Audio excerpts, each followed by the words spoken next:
Today we'll discuss about autonomic nervous system. So the headings we study will be introduction, components of nervous system, sympathetic, parasympathetic nervous systems, characteristics of each of them, including clinical correlation.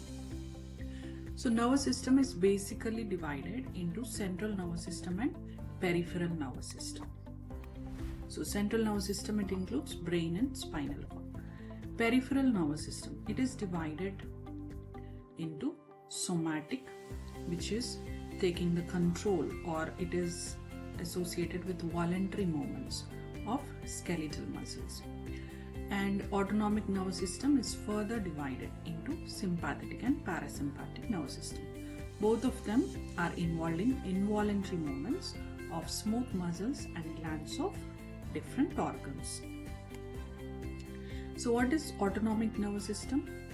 It innervates visceral structures like cardiac muscle, smooth muscle and glands, and it is involuntary, further divided into sympathetic and parasympathetic nervous system.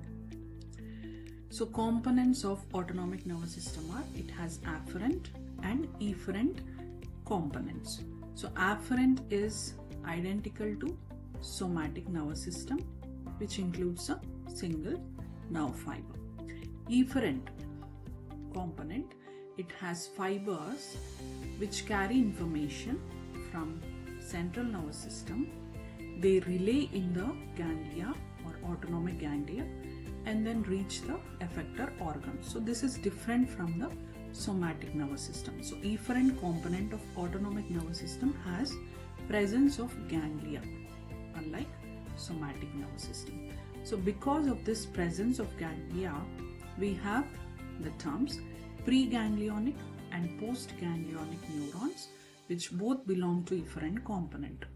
So preganglionic is called first order neuron and postganglionic neuron is called second order neuron. So in this diagram, in sympathetic system, you can see the preganglionic and postganglionic fibers, and the length of preganglionic is smaller and length of postganglionic fiber is larger in the sympathetic efferent component.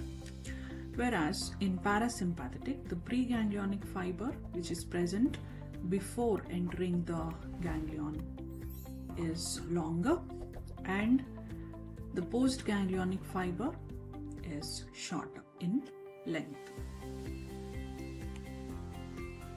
Sympathetic nervous system. The preganglionic sympathetic fibers, they arise from spinal cord, lateral gray column of spinal cord, and it extends from T1 to L2 segments. So T1 to L2 segments, we have preganglionic sympathetic fibers. This is also called thoracolumbar outflow. The characteristics. All parts of the body, both somatic and visceral, receive sympathetic supply. So functions. Sympathetic stimulation helps the body energy to fight or flight. So to spend the body energy in conditions like sudden fear or fright. The effects of sympathetic nervous system.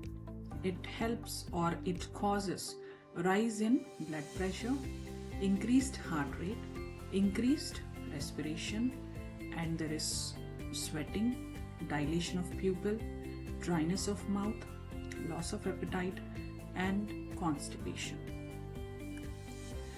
Parasympathetic nervous system. The preganglionic fibers arise from brain and spinal cord, whereas sympathetic was only from spinal cord. From brain, it arises from visceral efferent nuclei and leave through 3, 7, 9, 10 cranial nerves. So it is called cranial outflow. From the spinal cord, it arises from lateral gray matter of 2nd to 4th sacral segments. So in the blue color, there is sacral outflow, there is cranial outflow. So parasympathetic is called craniosacral outflow. Characteristics of parasympathetic nervous system. So parasympathetic nervous system has no somatic distribution, it only supplies viscera. In viscera, exceptions are suprarenal glands and gonads, which do not have any parasympathetic supply. Functions of parasympathetic system is it helps the body to conserve or restore energy. Example, sleep. Effects of parasympathetic system are it causes constriction of pupil, decrease in heart rate, and increase in mobility of gut. So this table shows different effects of sympathetic and parasympathetic systems. So pupil is dilated by sympathetic system and constricted by parasympathetic. Lacrimal glands, it is vasomotor by sympathetic, secretomotor by parasympathetic. Salivary glands, constriction of blood vessels by sympathetic, and it produces viscous saliva. So both of them produce saliva, but viscous by sympathetic and watery saliva by parasympathetic.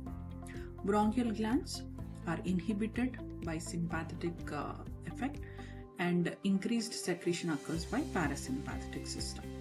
Bronchioles are dilated by sympathetic system and constricted by parasympathetic system. Muscles of GIT, inhibition by sympathetic, but it constricts sphincters, and by parasympathetic it increases peristalsis and relaxes the sphincters, helps in evacuation. Glands of GIT, inhibition of secretions by sympathetic, increases secretion by parasympathetic. Bladder, relaxation of muscle of bladder wall and constriction of sphincter.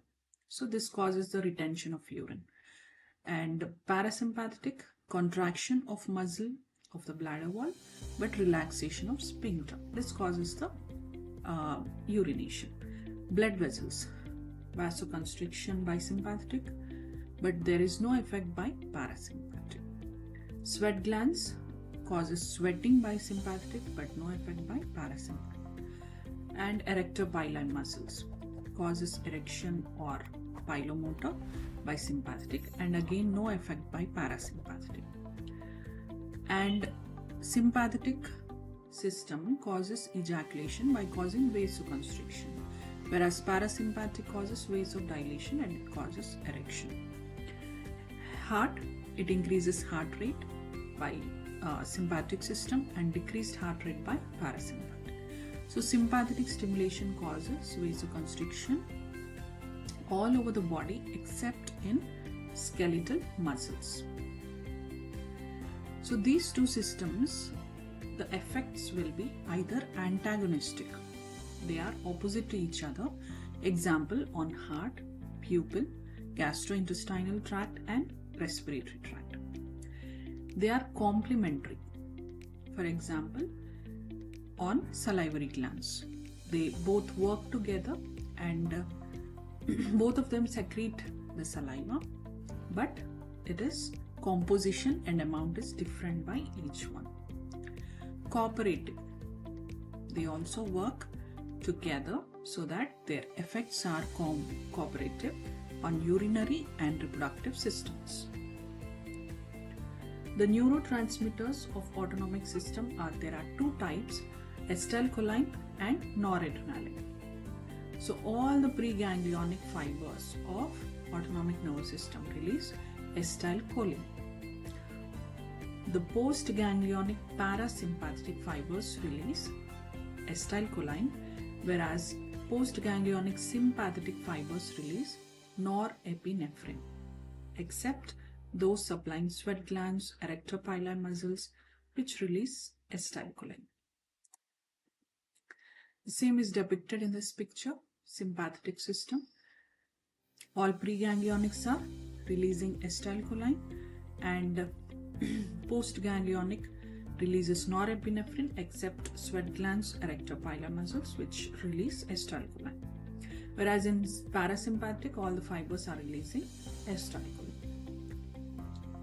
Clinical correlation. The drug atropine is derived from Atropa belladonna. This atropine inhibits parasympathetic stimulation, and finally the pupil will be dilated. Atropine is used to dilate pupil during eye examinations. Referred pain. The pain will be arising from a diseased viscera but is referred to an area of skin somewhere else which is supplied by same segments of spinal cord. So this is called referred pain. So here you can see some examples. In the appendicitis, the referred pain is around skin of umbilicus because of T10 segmental innervation. So in gallbladder causing irritation of right dome of diaphragm, the skin over the tip of right shoulder, that is the site of referred pain because of phrenic and supraclavicular nerves C3, C4, C5. Spleen, causing irritation of left dome of diaphragm. The referred pain is seen on the skin over the tip of left shoulder. It is also called Kerr sign, which is because of phrenic and supraclavicular nerves C3, C4, C5. And if the diseased viscera is hard, the pain is referred to skin over precordium medial side of arm and forearm by T1, T2, T3, T4 fibers. And if there is ureter, the skin in loin, groin, scrotum, labium majus, these are the sites of referred pain because of innervation of T11, T12, L1 and L2.